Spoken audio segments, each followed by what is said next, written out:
time, there were no management roles in infection prevention. All of the infection preventionists across our system direct reported to the director of infection prevention at the system level.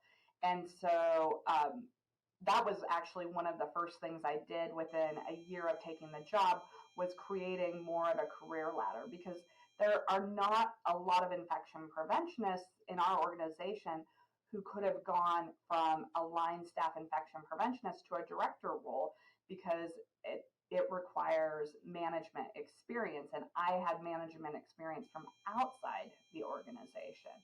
So at the same time I was looking at the director role, I had been really clear with my leadership that I was ready to move back into a leadership role, that I felt like I was a competent, certified infection preventionist. I felt like I had mentored and brought up a couple of infection preventionists who had subsequently taken their CIC and passed. So I felt comfortable and confident saying that I could do a leadership in infection prevention role. And it just happened that my leader was being promoted into another role. And so she said, listen, I know Catherine doesn't have any director experience, and she doesn't have management experience in acute healthcare, but she has management and leadership experience, and she's the right person for this role. So it really was about finding that champion who would help say, yes, this is the right person. She has all of these skills. This is how she's demonstrated and advocated for me to be able to be considered for this role, even though I didn't have acute care management IP experience. So moving through that, I was a director for several years, and then we did some reorganization within our division. So within our division, a director role has all of the opportunities in terms of the IP's direct report to managers, the managers direct reported to the director. However, there were tables that I didn't sit at as that system director sat at. So I was still reporting to someone who was the system director of infection prevention and quality. And this last year, we divvied out those positions, and I took the system director position, so that I am sitting in a little bit different tables and meetings and decisions. It's very similar to the director role I had, but there are just some more opportunities for me. The other thing I will say is people in infection prevention get really caught up on titles. And we don't have standardized titles throughout infection prevention. So a manager title at one organization may be on par with a director title. So I really encourage people to look at the scope and then look at the pay and see if those two make sense.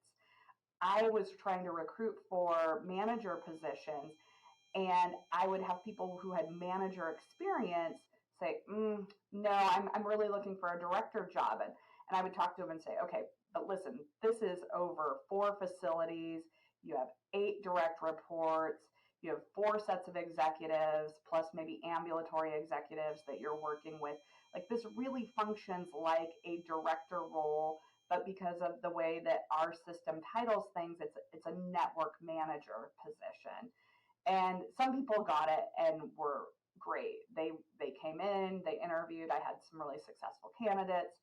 And I had other people who were like, no, I am looking for a director title, which, you know, I don't want to hire someone who doesn't have a title that they feel like they deserve and want.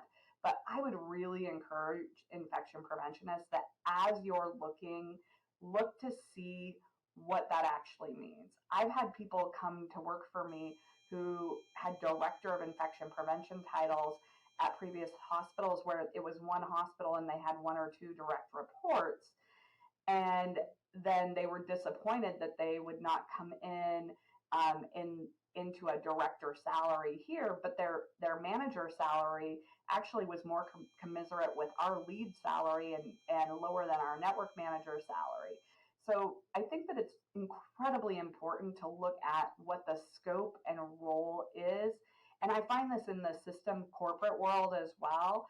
There are some corporate infection preventionists who don't have direct reports, and they're more program corporate directors.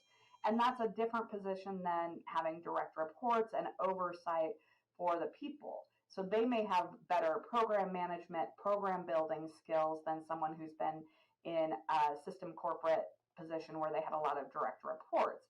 So when you're doing your hiring, thinking really seriously about what does that title actually mean and what was the scope of their job. And I think it's the same way when you are bringing people over um, who have not done infection prevention work and thinking about how do you sell that. I had someone who was a director of sterile processing who was on my committee to interview infection preventionists, and we were really struggling to find great qualified candidates. And he approached me and he said, "Man, I was looking at this job and I was looking at the pay range, and this is better than I make in terms of the pay range for experience. And I think the work is really cool. I just had never realized that I might be qualified."